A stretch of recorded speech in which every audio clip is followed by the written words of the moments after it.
오늘 금일 강의는 좀 재밌을 수도 있겠네요. 자, 미디어 컨트롤에 대한 이제 우리가 좀 내용을 알아봐야 될 것 같은데요. 자, 한번 볼까요? 이게 우리가 어떻게 보면 뭐 플레이어기, 동영상 플레이어기나 이제 미디어, 그러니까 저 오디오 플레이어기나 이렇게 만들 수 있는 이제 그 부분을 이제 배우는 건데요. 저번에 뭐 이렇게 제가 보여드린 그런 플레이어기들 있죠. 예, 그러한 것들을 전부 다 이거의 기초에 의해서 만들어진 거니까 잘 알아두실 필요가 있다. 뭐 그쪽에 관심이 있다면 뭐 한 번쯤은 이거 만들어 봐도 괜찮을 겁니다. 그죠? 예. 한번 보죠. 자, 미디어는요, 여러분들이 아시다시피 오디오하고 그리고 저 뭡니까? 이거 저 비디오하고 합쳐진 말이 미디어입니다. 알겠죠? 예, 그래서 미디어 컨트롤을 이제 좀 알아봐야 되는데, 자, 비디오를 재생할 수 있는 미디어 뷰가 있어요. 미디어 뷰. 얘는 그냥 말 그대로 여기에 이렇게 뷰만 있어요. 뷰. 이미지 뷰도 마찬가지로 이미지를 지정을 해야 되죠. 맞죠? 지정을 해야 되듯이 얘도 미디어 뷰를 이렇게 설정을 해 두고요. 근데 단지 얘는 미디어를 보여주는 역할만 해요. 보여주는 역할. 그래서 우리가 볼륨 조절이나 재생 위치 조절을 위해서 우리가 여기 밑에 슬라이더가 들어가든지 아니면 볼륨 조절하기 위해서 또 슬라이더가 이렇게 들어갈 수가 있겠죠. 맞나요? 예. 그리고 현재 진행 상태를 보여주는 이런 거 프로그레스 바 하고요. 동그란 거는 우리가 인디케이터라고 합니다. 프로그레스 인디케이터라고 하는데, 자, 그래서 여기서 제가 빨간색으로 다 적어 놨는데, 자, 미디어 뷰라는 거는 비디오하고 오디오, 그렇죠? 미디어하고 오디오를 보여주는 역할만 하는 거예요. 동영상을 제어하는 컨트롤은 전혀 없어요. 그래서 이것을 제어할 부분을 이거 글자가 또 빠졌네. 슬라이더나 혹은 프로그레스 바 버튼을 사용할 수가 있는데, 제어할 부분이 슬라이드로는 제어가 가능하나 슬라이더나 버튼이나 이런 거로 제어 가능하나, 이것도 말이 조금 잘못됐습니다. 수정을 좀 할게요. 제가 뭐 슬라이더고요. 이거는 슬라이더 바나 버튼 등을 사용할 수 있다. 이렇게 여러분들이 바꿔주시면 될 것 같고요. 그리고 프로그레스 바는요, 프로그레스 바나 인디케이터, 프로그레스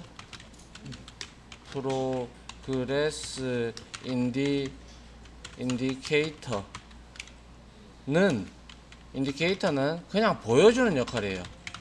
보여주는 역할이다. 이렇게 여러분들이 알고 있어야 돼요.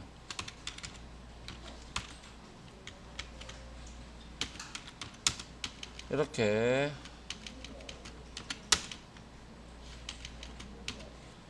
여러분들이 알고 있어야 된다. 예, 제가 그때 말을 잘못 적었네요. 자, 그래서 자, 보시다시피 이 미디어 뷰는 그냥 이렇게 화면만 이제 미디어 소스라고 하는데, 그 소스를 얻어와 가지고 그 소스에 대한 것들을 보여주기만 하는 놈이 미디어 뷰고요. 이거를 이제 컨트롤하기 위해서 우리가 재생 버튼, 멈춤 버튼, 뭐 일시정지, 뭐 이런 것들을 우리가 하려 그러면 뭡니까? 버튼을 우리가 이용할 수 있겠죠. 그죠? 그리고 슬라이더 바가 이렇게 있는데요. 슬라이더죠. 슬라이더를 있는데 얘는 미디어의 재생 정도도 표시를 할 수 있으며, 또 혹은 또 볼륨이나 이런 것들을 우리가 송수신 정도를 이제 표시를 하는데, 얘는 이제 사용자에 의해서 우리가 조절이 가능하지 않습니까? 그죠? 예. 그래서 여기 얘는 기본적으로 0.0에서부터 100.0이라는 값을 가지고 있습니다. 그래서 여기에 보면 이렇게 하나하나 이런 틱 마커들이 있는데요. 이제 여기에 위치에 있는 게 썸이고요. 이 틱 마커들은 우리가 기본적으로는 디폴트 값으로는 표시가 안 돼요. 표시하고 싶다면 우리가 나중에 틱 마커에 관련돼서 사용하겠다라고 이제 설정을 해줘야 되고요. 그리고 이제 여기에 여러분들 이런 것들은 많이 보셨을 거예요.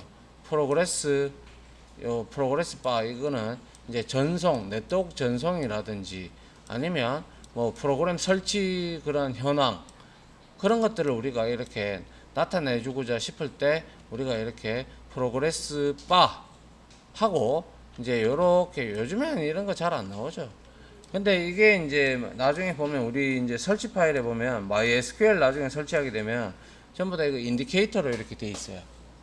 그래서 이거는 여러분들이 이제 뭐 둘 다 똑같은 역할을 하니까요. 둘 다 똑같은 역할을 하니까 여러분들이 원하는 거를 가져다가 쓰면 된다는 거죠. 알겠습니까? 예. 그래서 이렇게 이해를 하시면 될 것 같고요. 자, 미디어 뷰 컨트롤이라고 하는 것은 말씀드린 대로 보여주는 용도만 사용되기 때문에 특별한 UI, 여기서 말하는 UI는 제어 컨트롤을 말합니다. 그리고 재생 기능도 없어요. 얘는 누군가가 이것을 제어를 해줘야 되는 클래스가 필요해요. 그게 바로 미디어 플레이어라는 겁니다.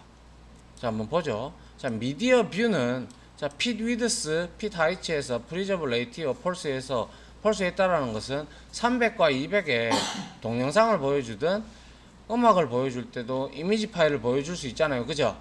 네. 그러한 형태로 우리가 줬다면 프리저블 레이티어를 이렇게 폴스 줬다면 그에 맞추겠다라는 거죠. 그죠? 맞나요?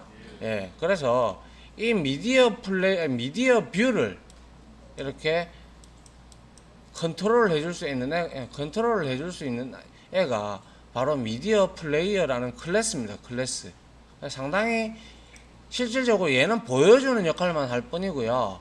우리가 미디어 뷰에 셋온 미디어 세터가 있어요. 셋온 미디어 플레이어라고 세터가 있는데 거기에 세터에다가 이 미디어 플레이어를 우리가 세팅을 하게 되면 이 미디어 플레이어에서 우리가 이제 막 일시정지도 하고 뭐 이렇게 할 수 있는 것들을 우리가 할 수가 있어요. 아시겠죠? 야, 그래서 절차가 이렇게 됩니다. 자, 보세요. 세 가지 이렇게 코드가 들어와 있는데요. 자, 미디어라는 것은 뭡니까? 미디어 뷰에 뿌려질 내용이죠. 그죠? 맞습니까? 그렇기 때문에 미디어를 이렇게 get 클래스, get 리소스에서 미디어에 대한 소스를 이렇게 경로명을 얻어오고요. 그리고 난 다음에 미디어 플레이어에다가 뭘 우리가 미디어 플레이어에다가 때려야 되겠습니까? 이 미디어 얻어온 소스를 갖다 넣어줘야죠. 그죠? 이렇게 넣어주고 난 다음에 아니면 뭐 여기다 뉴 미디어 이렇게 넣으셔도 되고요.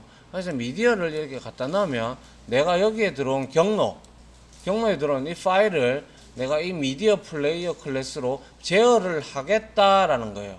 그리고 나서 마지막에 미디어 뷰라는 클래스에다가 세터를 활용해서 set 미디어 플레이어 하게 되면 자, 여기에서 미디어 플레이어를 우리가 세터로 지정을 해주면 이제 이 미디어 뷰에 나오는 것을 내용이 이 미디어가 되고 이 미디어를 컨트롤하는 게 바로 미디어 플레이어가 된다는 거예요. 좀 내용이 조금 어려울 수 있는데요. 이렇게 미디어 뷰를 만들고 그리고 나서 여기에 재생될 소스를 우리가 가져와야 될 거 아닙니까? 그죠? 재생될 소스나 음악이나 뭐 비디오나 뭐 등등 가지고 왔다. 그러면 그 비디오 미디어를 우리가 제어를 해줘야 된다는 거죠. 앞으로 가기를 하든 여러분들이 보고 싶은 장면만 보든 뭐 이렇게 하고 싶다면 그거를 미디어 플레이어라는 클래스의 매개값으로 주고 다시 이 미디어 뷰는 그 미디어 플레이어를 나를 좀 조정해줘 라고 하면서 여기에다가 세터를 호출해서 미디어 플레이어를 매개값으로 넣어줍니다. 알겠습니까? 예. 요렇게 절차가 이루어진다라는 걸 일단 머릿속에 넣고요. 그 다음에 내용을 한번 살펴보도록 하죠. 자, 이거는 이제 미디어 플레이어 클래스에 대한 내용인데요.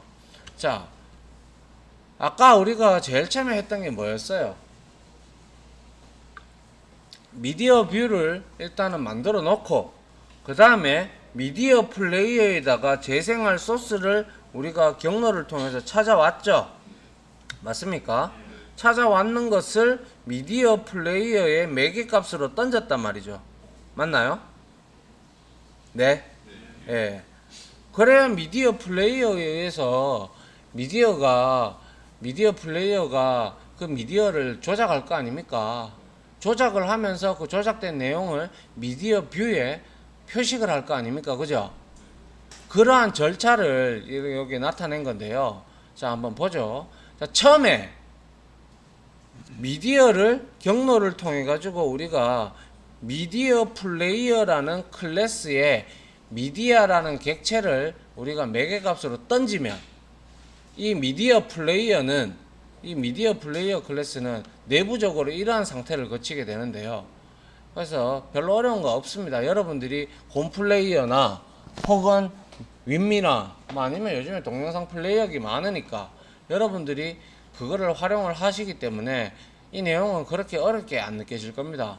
그래서 처음에 미디어를 받아들였을 때는 미디어 플레이어가 이게 뭔지 분석을 해야 될 거 아니야. 맞습니까? 이 파일이 뭐 오디오인지 비디오인지 그리고 어떻게 재생을 하려고 그러면 우리가 인코딩이라는 것도 해줘야 되고 맞죠? 여러 가지 작업을 해야 된단 말이에요. 그러면 그 언노운 상태에서 이제 다 분석이 다 되면 미디어 플레이어가 이제 플레이 준비가 되면 비로소 이제 언노운 상태에서 레디 상태로 바뀝니다.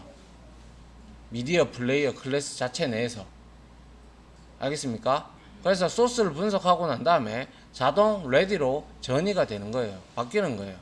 그래서 여기 밑에 제가 글을 적어 놨는데 미디어 소스 분석이 되기 전, 즉 언노운 상태에서 플레이 메서드를 호출하면 안 된다. 왜? 분석도 안 되는데 실행해버리면 바로 예외됩니다. 예외 터집니다. 그래서 반드시 if 구문에서 set on ready 상태가 우리가 되는지 확인을 해볼 필요가 있겠죠. 그죠? 물론 이게 자동으로 이렇게 전이가 되기 때문에 나중에 우리가 이걸 가지고 set on ready라는 그 메서드를 정의를 해주면 돼요. 자, 그래서 이 ready 상태가 됐다면 이제 얘는 뭐가 가능합니까? 플레이할 준비가 됐잖아요. 맞죠? 그래서 플레이가 된다면 얘가 이제 레디 상태에서 할 수 있는 것은 멈춤도 없을 것이고 중지도 없을 것이고 오로지 실행밖에 못 하잖아요. 소스 분석됐으니까. 그러면 자, 여러분들이 뭐 예를 들어서 유튜브 같은 경우는 우리가 와이파이 형태로 놔두면 그거를 이제 검증을 하겠죠. 레디 상태냐, 레디가 됐고 그 다음에 이게 와이파이냐 아니면 LTE냐 아니면 5G냐 뭐 이런 식으로 이제 네트워크 송수신 상태를 보겠죠. 보고 난 다음에 와이파이면 오토플레이 자동 실행되죠. 그죠? 그런 것처럼 여기에는 오토플레이라는 오토플레이라는 속성이 있고요. 아니면 내가 버튼을 눌러야 내가 보고자 할 때, 사용자가 보고자 할 때 버튼을 누르면 비로소 플레이가 되죠. 그죠? 맞습니까? 예, 이거는 자동 재생이 되든지 아니면 사용자 조작에 의해서 플레이 메서드가 호출되든지 둘 중에 하나에 의거해서 이 레디 상태가 이제 플레이 메서드로 바뀌겠죠. 플레잉 상태로 바뀌겠죠. 그죠? 그러면 이 플레잉이 막 이렇게 앞에 보세요. 플레잉이 이렇게 쭉 되고 있다가 일어날 수 있는 일은 뭔가요? 사용자에 의해서 스탑이 된다든지 혹은 일시정지가 된다든지 이 두 가지가 있을 수 있겠네요. 그죠? 맞잖아요.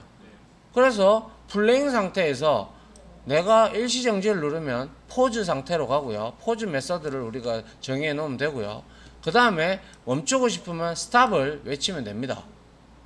그런데 한 가지 더, 만약에 여러분들이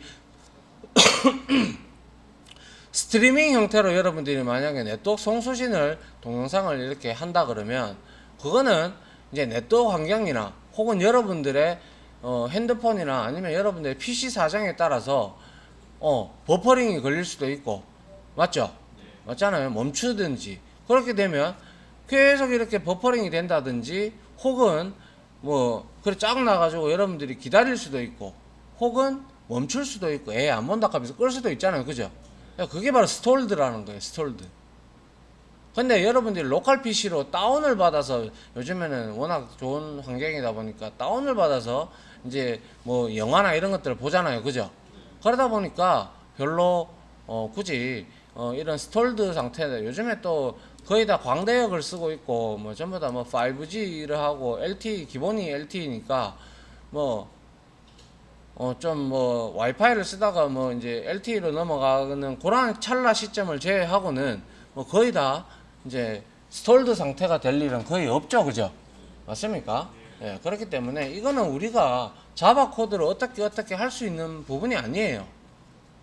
이거는 인바이런먼트 상태에서 주위 환경에 따라서 얘기는 달라지는 거잖아. 맞죠? 그래서 일단은 플레잉 상태에서 포즈 상태로 갈 수가 있고, 스탑 상태로 갈 수가 있다라는 거죠. 맞습니까? 예.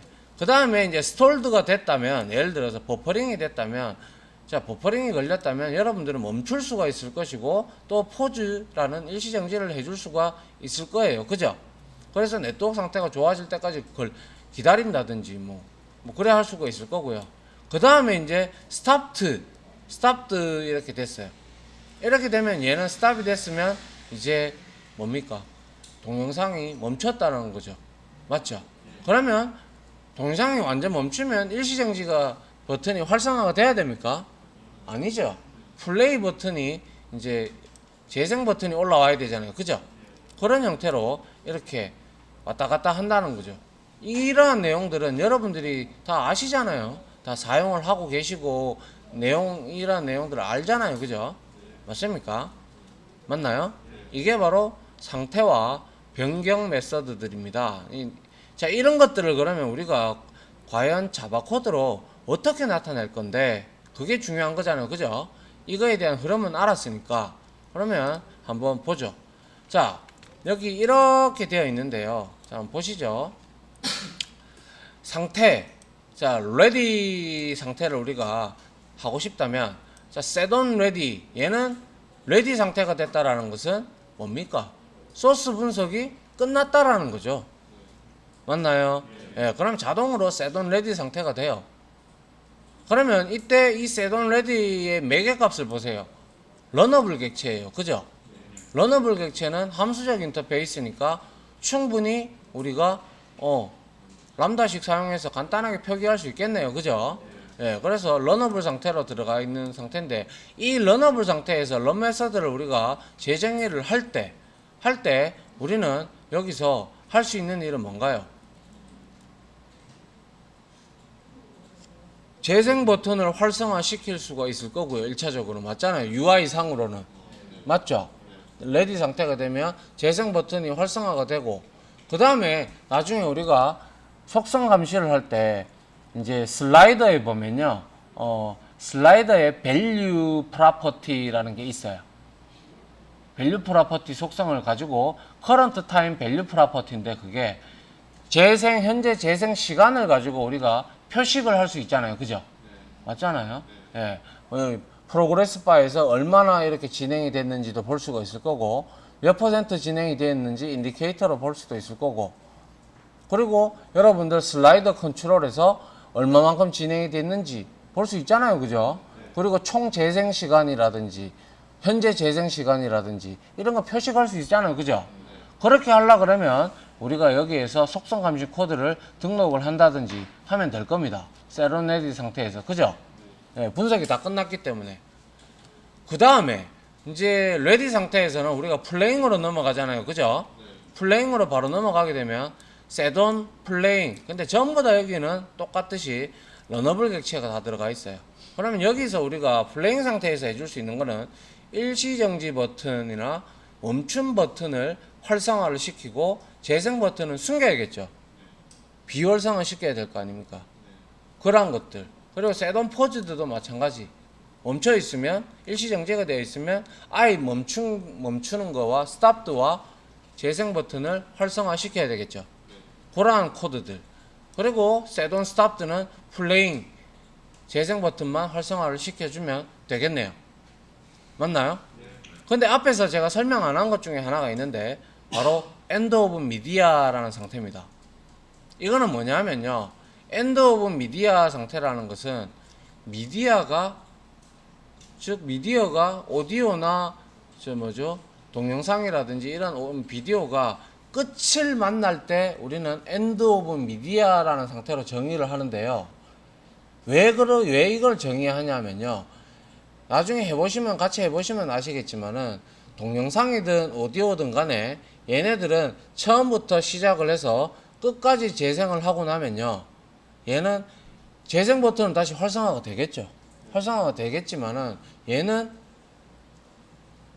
다시 재생 버튼을 눌러도 재생이 안 돼요. 재생이. 왜냐? 다시 그 재생이 완료가 됐던 시점 엔드 오브 미디어 상태를 감지를 해서 우리가 그거를 다시 get 여기 미디어 플레이어 클래스에서 get start time으로 돌려야 됩니다. 우리가 강제로 그 코드가 들어가야 돼요. 알겠습니까? 무슨 말인지 모르겠어요? 그러니까 이렇게 엔드 오브 미디어 상태를 우리가 감지를 못하면 이 미디어 플레이어 클래스에서는 아무리 스탑이 됐다고 하더라도, 얘가 멈췄다고 하더라도 이게 사용자에 의해서 멈춘 것인지 아니면 재생이 다 돼서 끝난 것인지를 분석을 못한다 이 말입니다. 재생이 다 돼서 이제 끝났다면 그게 엔드 오브 미디어 상태가 되는데, 그 코드를 우리가 개별적으로 따로 프로그래머가 작성을 해줘야 돼요. 그래서 엔드 오브 미디어 상태가 되면 우리는 그때 다음 곡을 재생을 한다 하게끔 만들든가 아니면 한 곡을 이렇게 계속 돌린다든가 이런 코드가 들어가줘야 되겠죠. 맞습니까? 예. 그런 것들을 할 때는 우리가 엔드 오브 미디어라는 걸 이해를 할 필요가 있다, 그런 뜻이죠. 그래서 여기 보시면 스탑드는 사용자에 의한 멈춤이고 엔드 오브 미디어는 소스의 재생이 끝났을 때를 말하는 겁니다. 하여 엔드 오브 미디어 상태일 때 반복 재생이라든지 다음 곡 재생이라든지 이런 코드를 여러분들이 적절히 작성을 하시든지 하면 되겠네요. 그죠? 예, 사용자가 여기에서 한 곡만 재생, 아니면 예를 들어서 셔플 재생도 있을 거고, 그죠? 랜덤 재생 있잖아요. 그죠? 그런 것들, 아니면 전체 반복 이런 것들 있잖아요. 그죠? 좀 확장해 나가면 우리가 그런 형태로 우리가 해줄 수 있다라는 거죠. 이해 갑니까? 예. 그 다음에 이제 여기 밑에 하나 예제로 코드가 하나 들어와 있는데요. 자, 미디어 플레이어에 있는 전부 다, 여기는 미디어 플레이어에 있는 메서드들이라고 얘기했어요. 그죠? 그래서 set on ready 해서 여기에는 익명 구형 객체를 이렇게 대입을 했는데요. 자, new runnable이라고 되어 있고, 자, run 메서드를 재정의를 하는데, 자, 여기 한번 보시죠. 여기 보니까 property 들어왔고 add listener 들어왔네요. 그죠? 그럼 이건 뭐예요? 속성 감시네요. 속성 감시. 근데 속성 감시 값으로 들어온 게 duration입니다. 그죠? duration이라는 클래스는 우리가 배우지 않았습니다. 왜냐하면 이거는 자바 타임 패키지에 있는 클래스인데요. duration은 어떠한 지점부터 어떠한 지점까지의 간격을 의미합니다. 거리를. 이게 duration이에요. 그래서 내가 오늘부터 몇 월 며칠까지 정해놓고 그 사이를 우리는 duration이라고 합니다. 알겠습니까? 그래서 그런 개념이라고 생각을 하시고요. duration 클래스를 이렇게 넣고요. 여기서 지금 change들 이렇게 해서 duration의 old value와 new value 값을 가지고 우리가 재생 시간을 여기서 표시할 수가 있습니다. 그리고 이렇게 속성 감시를 하고, 그 다음 밑에 여기다가 런너블, 여기 set on ready에서는 재생 버튼을 활성화시키는 코드가 들어가야겠죠. 아니면 코드가 들어가든지 아니면 set auto play 해서 자동으로 플레이가 되게끔 여기에서 코드를 넣어주면 된다 이겁니다. 됐습니까? 예. 쳐보면 압니다. 이거. 그리고 여기에 표를 하나 이렇게 그려놨는데요. 이거는 상태 전이가 왔다 갔다 하는 내용들을 제가 이렇게 정리해 둔 겁니다. 맞죠? 예, 잘 보시면 뭐 별 내용 없습니다. 이것도 그냥 여러분들이 흔히 쓰던 거라. 자, 일단 요까지 해서 이론 강의는 하나 끊을게요.